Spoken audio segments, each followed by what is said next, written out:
Hey, Todd, before you're done, come here. You might want to announce. Where are you going? We're the Illinois Ag Leadership Foundation. Oh, that's right. Going to be the Alumni Communications Director, so Awesome. there you You go. guys are setting a Thank you, guys. pattern here. Oh, yeah, exactly. All right. All right. Call to order a special meeting for the normal local liquor commission. Please call the roll. Commissioner Coos? Here. Mr. Fritzen? Here. Mr. Preston? Here. Mr. McBride? Here. Mrs. Lorenz? Here. Mr. McCarthy? Here. Ms. Gaines? Here.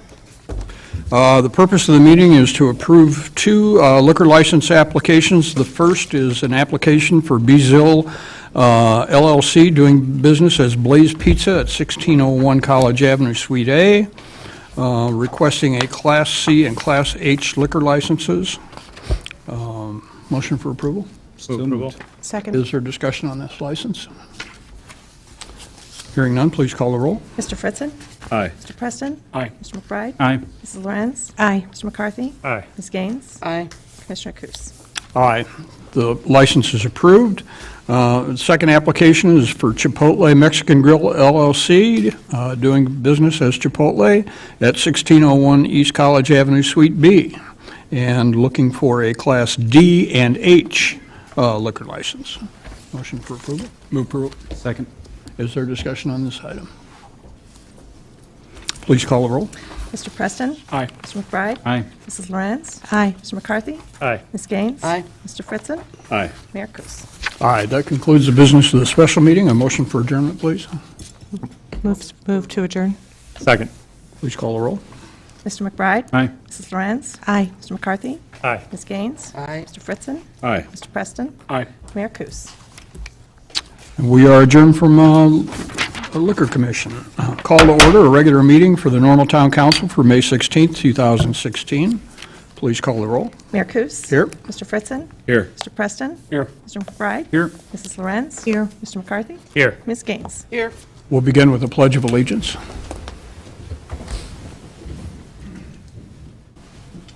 I pledge allegiance to the flag of the United States of America and to the republic for which it stands, one nation, under God, indivisible, with liberty and justice for all.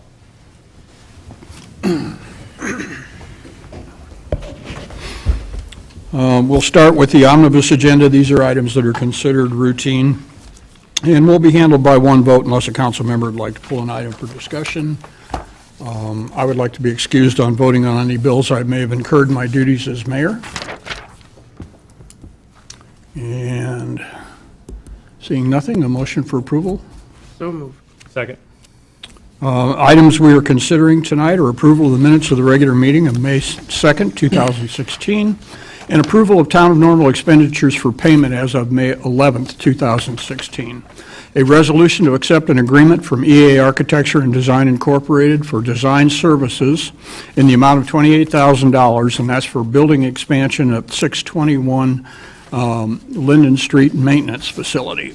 A resolution authorizing the extension of a lease agreement for the police department substation on Orlando Avenue. A resolution accepting temporary construction easements from Advocate Health and Hospitals Corporation for the Virginia Avenue Improvement Project. A resolution to appropriate $880,000 of the town's allotment of motor fuel tax funds for the improvement of Greenbrier Drive from approximately 900 feet north of Shepherd Road to Hershey Road.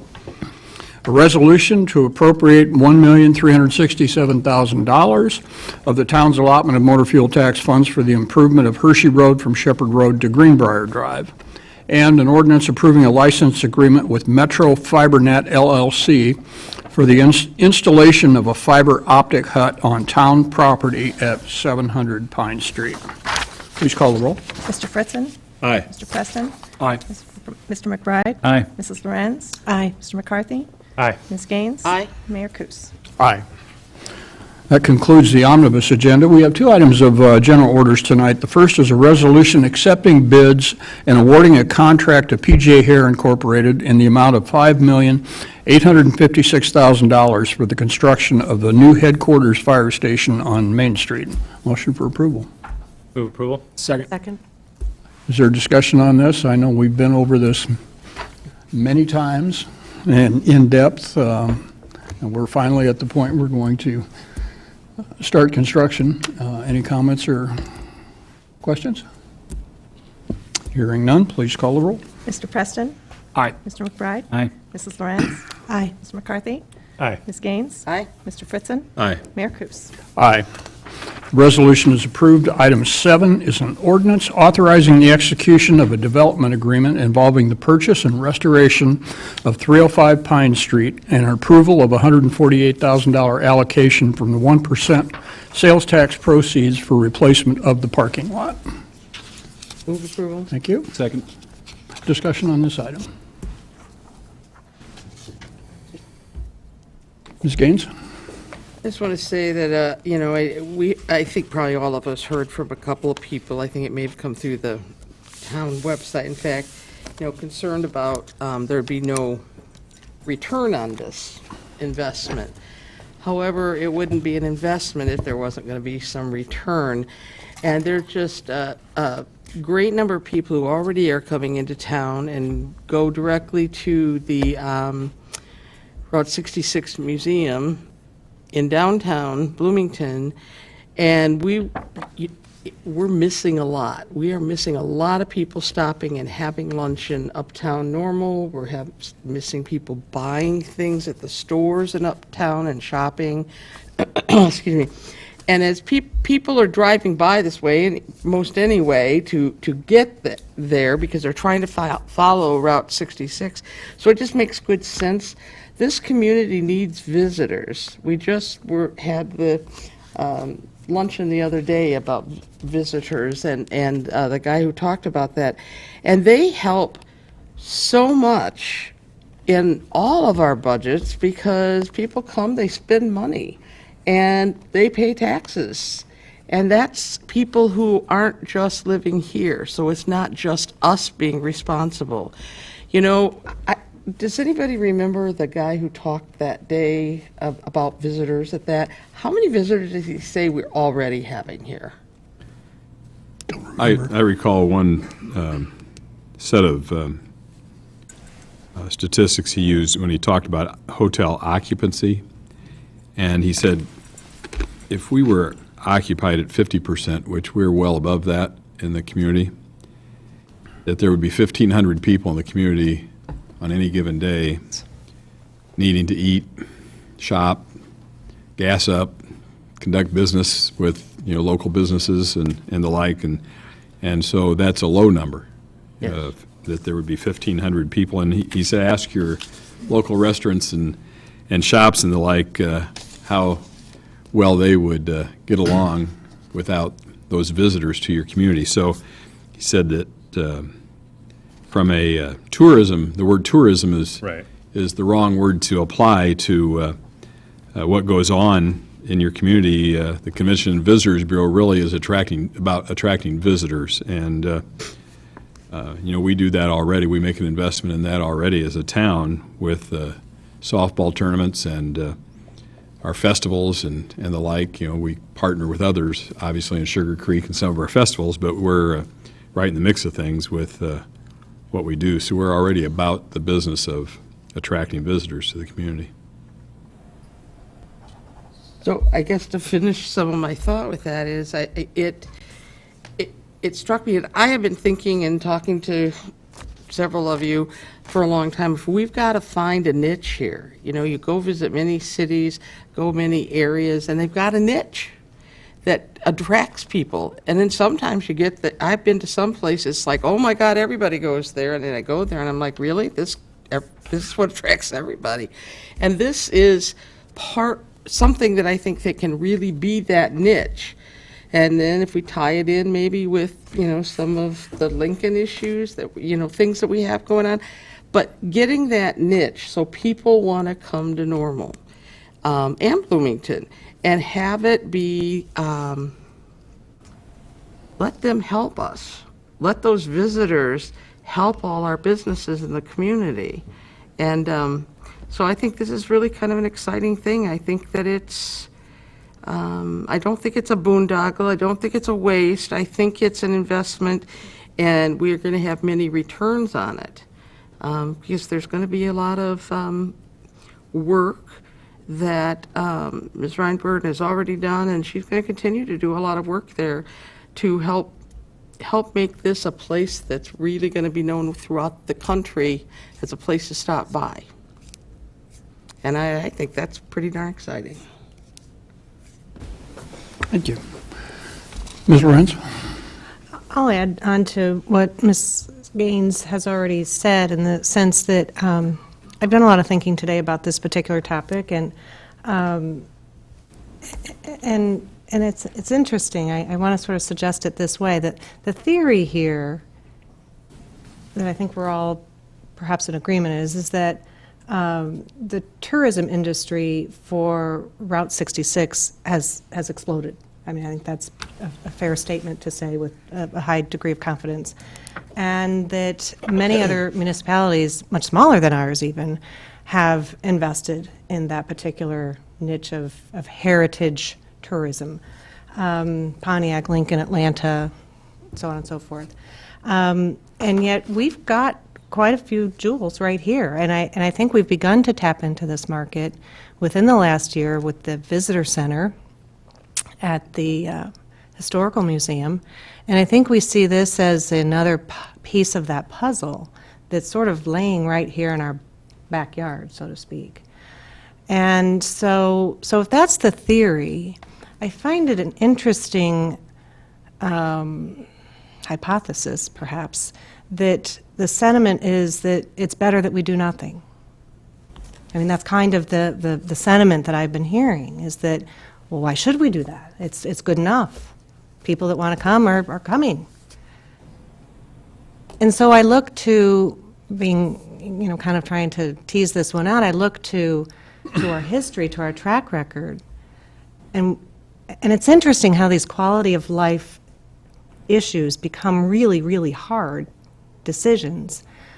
But you all, many councils long before me, have made those tough decisions. And I'm going to just name a few I think that are in this category, and nod or disagree if I'm going astray. The Constitution Trail, the Normal Theater. Probably more recently, perhaps, the partnership that occurred some 10 years ago with the Children's Discovery Museum. Our Uptown Circle. There isn't hardly a sunny Saturday that goes by, even a cold one like this last one, that lots of people are milling around down there. So while on one hand it's hard to make these quality of life decisions because it doesn't seem like it's serious enough, on the other hand, I have to favor it because look at our track record, and they have developed in ways that have brought visitors here. And that's put, as that one speaker that we're all referring to here, an expert in this field of tourism and destination marketing, not only heads and beds of hotels, but feet on streets, and he had all sorts of other seats and chairs. Cheeks and seats, there it was, okay. Cheeks and seats for the restaurants, and feet on streets for our shopping districts, and he had one or two others that were sort of clever along with the traditional heads and beds. And he spoke about also this flywheel of visitor, that when you bring a visitor to a community, it's kind of like a first date in a way, was the analogy, that, you kind of look around and go, well, this is a nice community. I wouldn't mind living here, might be the thought in your head.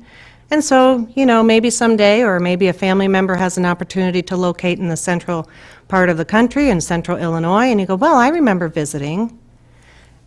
And then the flywheel gets going because now somebody starts to live here, and when people live here and like living here, then employers go, maybe I should expand my next storefront or my next manufacturing facility or what have you. And so there's that whole flywheel that begins to take effect, all because of one visitor comes. I thought it was a rather interesting proposition that he put forward to us. And I see this basically as a mechanism of that flywheel.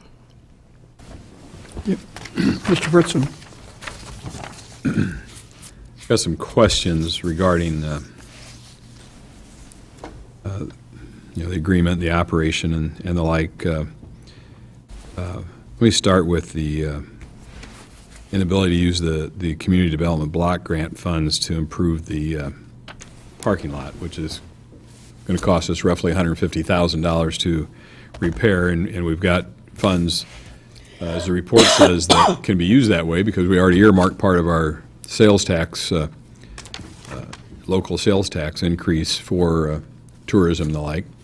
But my recollection was that for historic preservation, that CDBG funds, that's a approved expense, and did we not use some, is it related to the theater, as I recall? So help me understand the difference there, and I've got some other remarks. Good too. question. You're right that generally speaking, one of the eligibility criteria for CDBG would be historic structures, those that are designated historic, which this would be a candidate.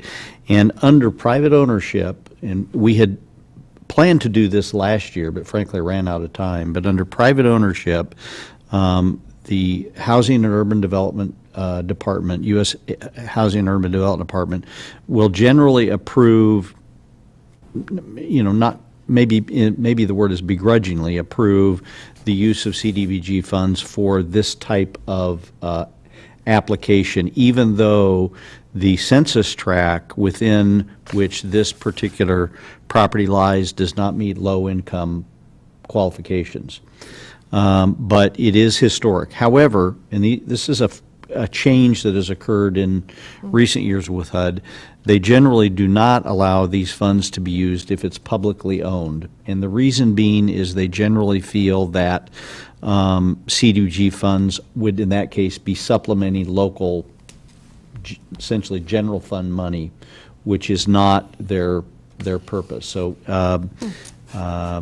we had this conversation with HUD officials, and they did. I would say they weren't just enthusiastic about it, but they said you could use part of your allocation for the parking lot if it's under private ownership, but they would resist approving it if it's publicly owned, and that's kind of where we are today.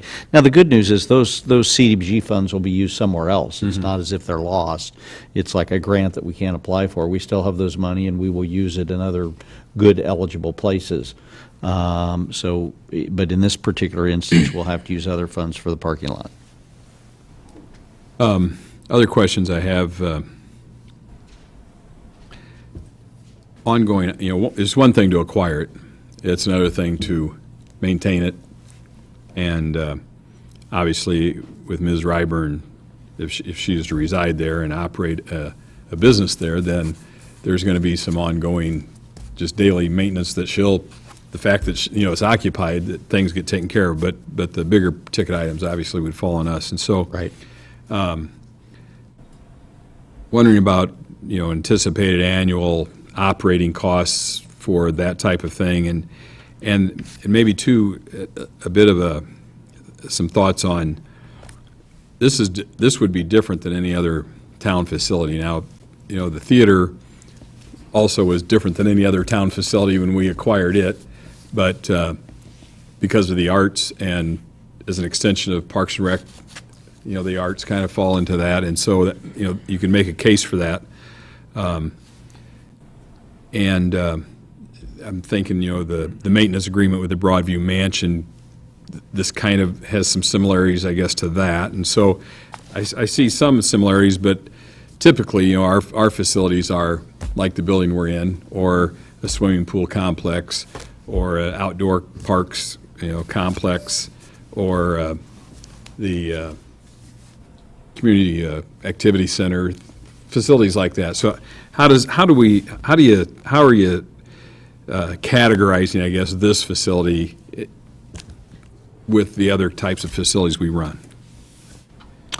Well, it is different. There's no question about it. But I think it is not uncommon for local governments to own what I would call a tourist attraction, and it is an attraction for visitors into the community. In fact, the community I came from before I moved to Normal purchased and operated it was in Liberty, Missouri, the Jesse James Museum, or Jail Museum, where Jesse James was incarcerated.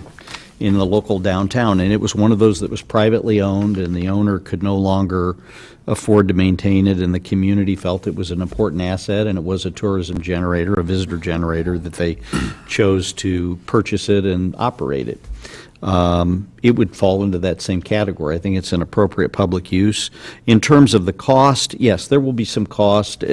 You're right to point out that it wouldn't be day-to-day janitorial type of maintenance work, but there will be ongoing maintenance. An older building, any older structure is going to require some work from time to time.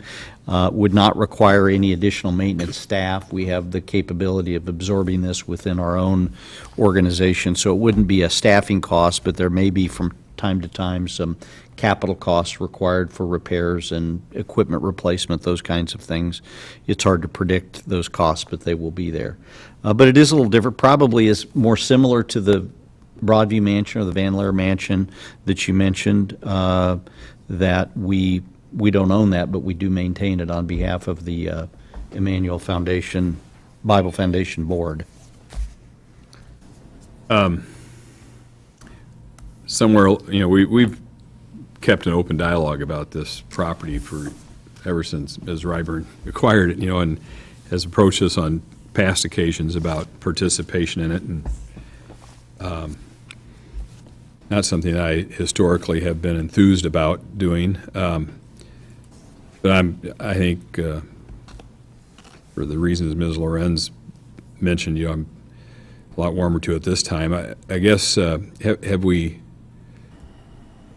has there been an attempt to bring in another private investor or look for a private buyer? I don't recall if that's ever come up in our conversations. I guess, without this agreement, what's the future of the project or the property? I think that's another question we have to ask ourselves, because I think we're all, it kind of got our attention, the visitor center, the Route 66 Visitor Center, the number of people who have come to the community for that. And I know other communities are mentioned in the report, but Pontiac in particular is leveraging their Route 66 connection to generate, a lot of visitors to their community with their museums and the, expanding of that type of thing. So I think the report also says we're late to the game, Bloomington, Normal both, and yet we have a lot of history here. And so this is, I think, a piece of it that is still tangible. And so I think it's appropriate we consider this, but I guess that's a question I'm wondering, I need some answer to, is without the town's engagement, is it just stymied right where it is, most likely, or?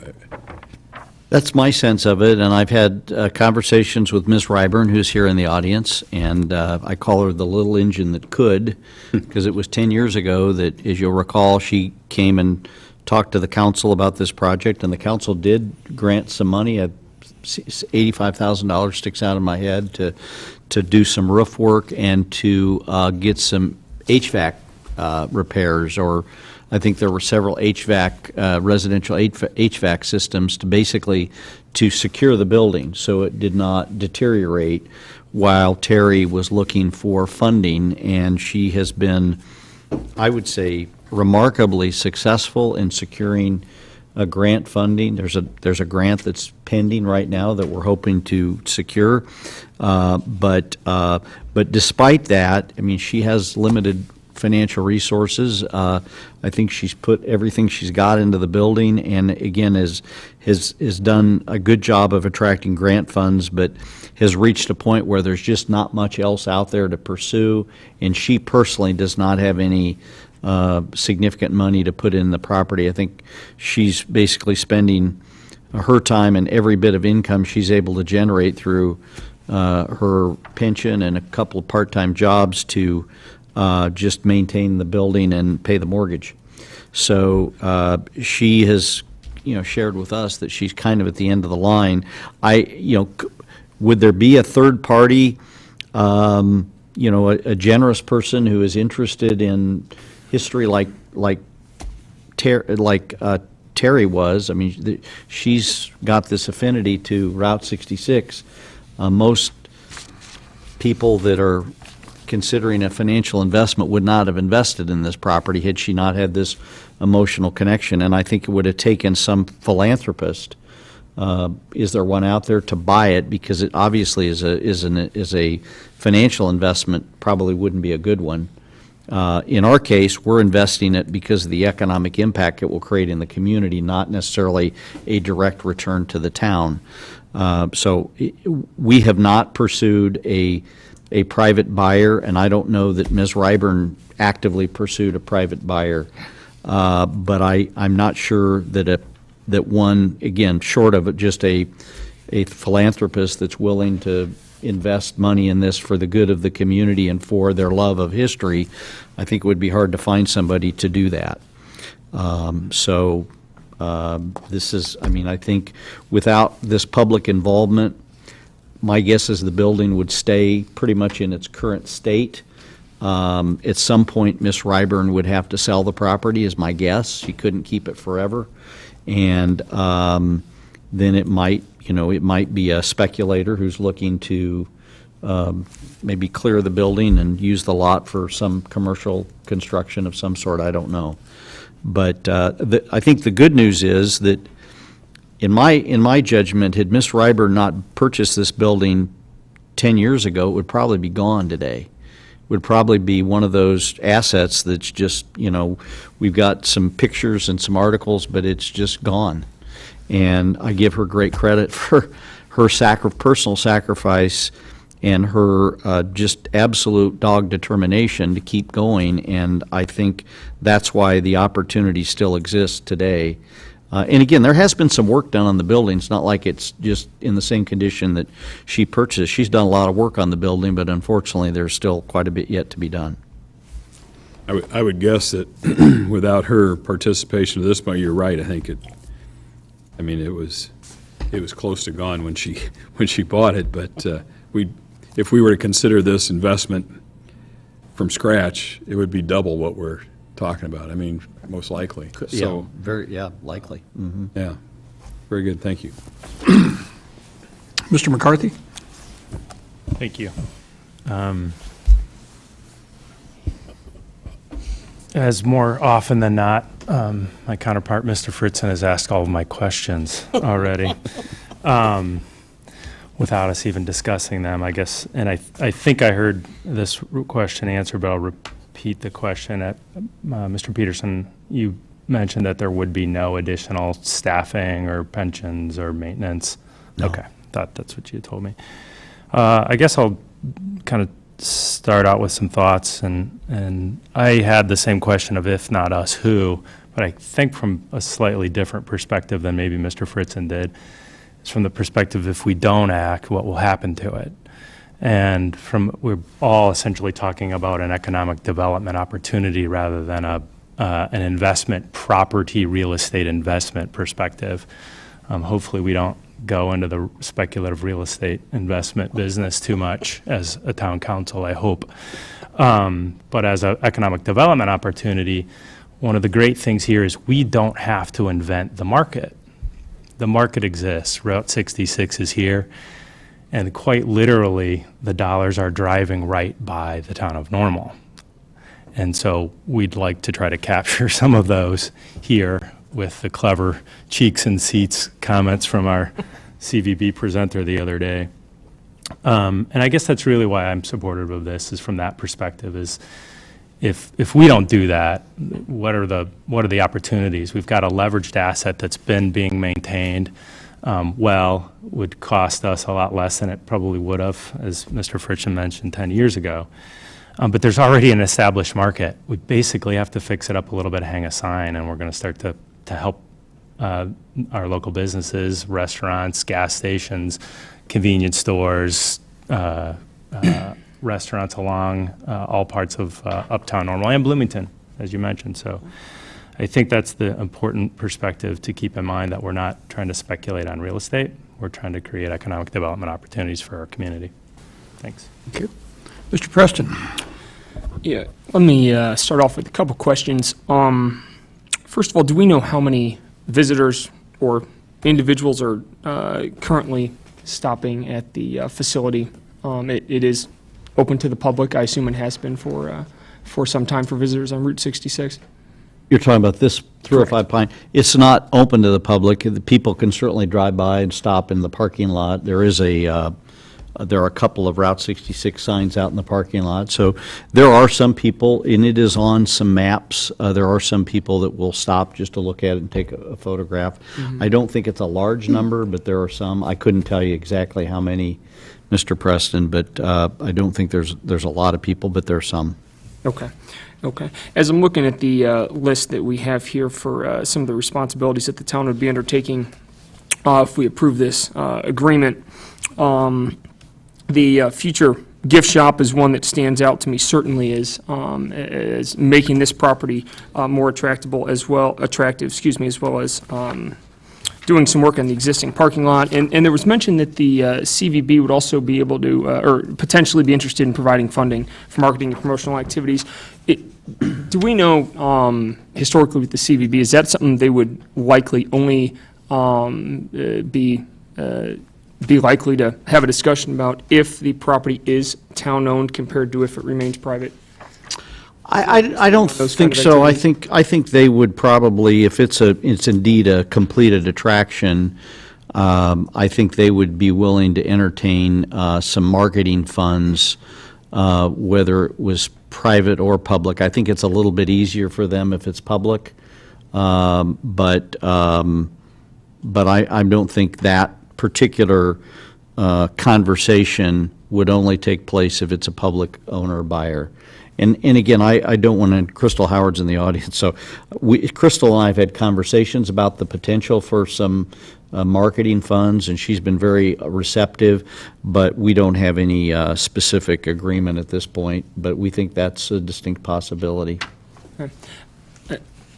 I share a lot of the questions that my colleague, Mr. Fritzen, had asked earlier, as well as a lot of the ideas supporting this agreement that other colleagues up here have made. You know, I think that there's a lot of value in economic development and in tourism in this specific project.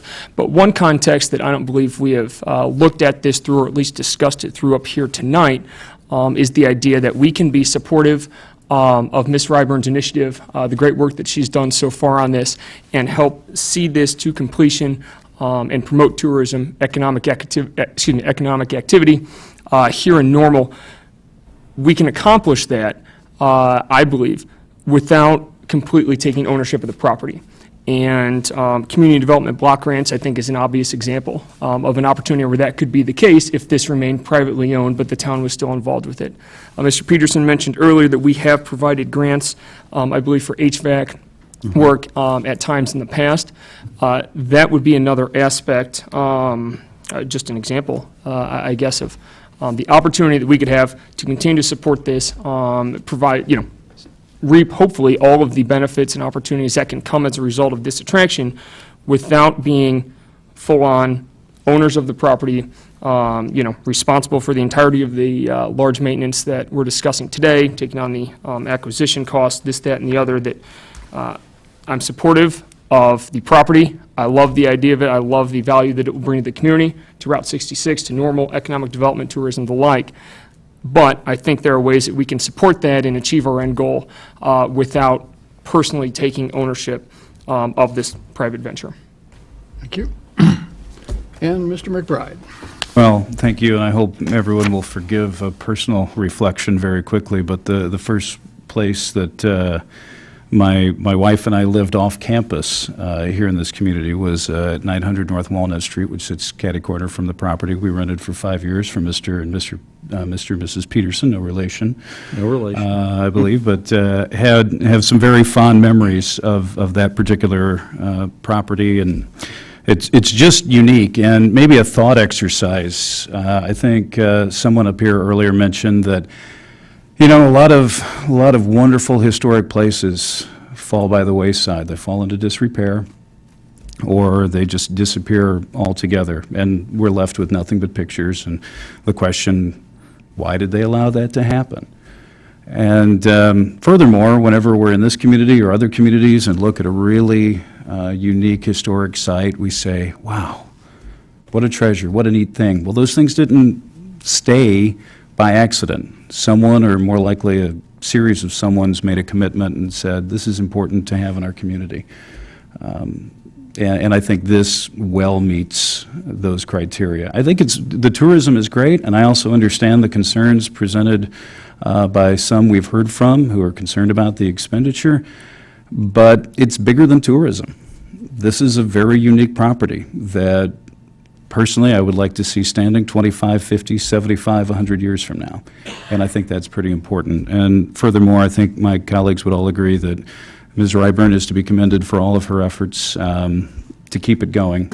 It probably wouldn't be standing today if not for those efforts. And at least my understanding of this is she's done about all that's humanly possible.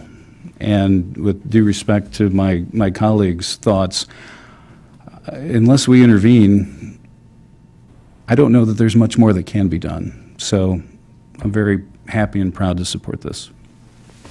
Thank you. Ms. Lorenz? I usually have a question up my sleeve, even though lots of good ones have been asked. A couple, one on a more technical aspect, and then a second one more on a principle level. On a technical aspect, do we anticipate that this could get upwards in the $1 million of restoration, or do we feel that this investment is kind of it to launch it? We think this is it to launch. Certainly, there's more that could be done. I think Yeah. Ms. Ryburn has a vision that goes beyond what we're talking about, and she and I have talked about that, and I said, well, we can always look at other things in the future, but at this point, our goal is to get the building in a condition where it is presentable and it is a bona fide attraction and it's at least open. Yeah, it's got restrooms and drinking fountains and things that people expect when they're stopping at a bona fide tourist attraction. And we feel comfortable with these. We've looked at we feel comfortable with the numbers. We think it's doable. All right. Now, more on a principle level, I guess the question does come down to, on these quality of life issues, do we get involved? I mean, that's kind of what it comes down to. And, that's the $64,000 question, I suppose. I mean, obviously, earlier, my comments were favorable towards this. I appreciate what Mr. Preston is raising here. Again, like I alluded to earlier, I feel like we've had a good track record of where we have taken ownership, part or full, and we do have an established market now. So it's a tough question, and I guess in a few moments we'll have to come up with the answer.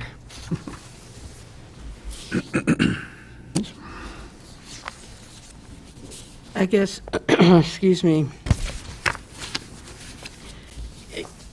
it's an interesting question that that was brought up about, do we have to take the ownership of it?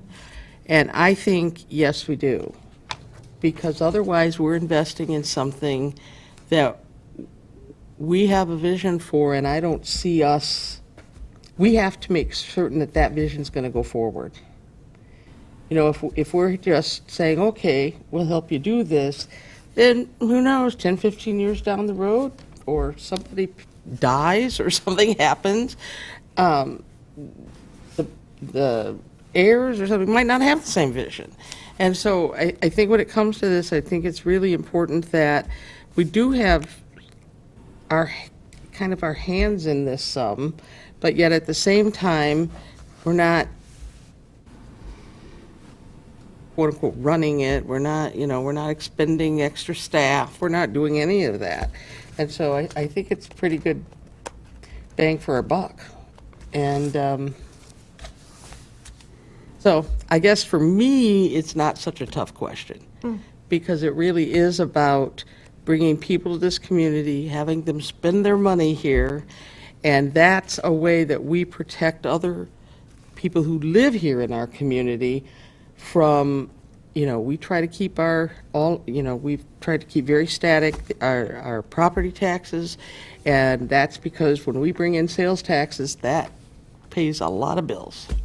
And so I think it's just very, very important. Mr. Preston? Ms. Gaines brings up an interesting question. So let me kind of reword what my perception of hers is and direct it towards staff. This being designated as a historic landmark in Normal or separately on the National Registry, are there limitations to what can happen to the property? I assume there are in the future. Well, Would this property be torn down without much difficulty? you would have to, in order to, the National Register designation, although very prestigious, provides no protection, legal protection. The local ordinance does, however, as a local landmark, in order to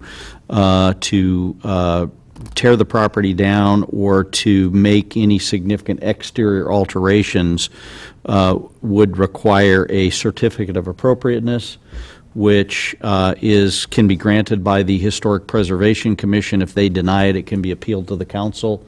The council can decide yes or no. There are circumstances where, due to economic realities, that you can apply for a certificate of appropriateness to demolish what is a historic structure. So you can ask, and that can be granted under certain circumstances. The use, however, there would be no limitations on the use as long as it complies with the zoning code, and the interior of the structure could be altered without any review. Okay. Further on the item? Please call the roll. Mr. McBride? Aye. Mrs. Lorenz? Aye. Mr. McCarthy? Aye. Ms. Gaines? Aye. Mr. Fritzen? Aye. Mr. Preston? No. Mayor Kus? Aye. The motion is approved. The ordinance is approved. That concludes our business here tonight. We have no new business. Before taking a motion for adjournment, are there comments or concerns? Mr. McBride? A comment, I'd like to acknowledge the letter that we all received from the Chamber of Commerce, as well as the EDC and the BN Advantage Leadership Group, endorsing the concept of Bloomington Normal sharing sales tax receipts.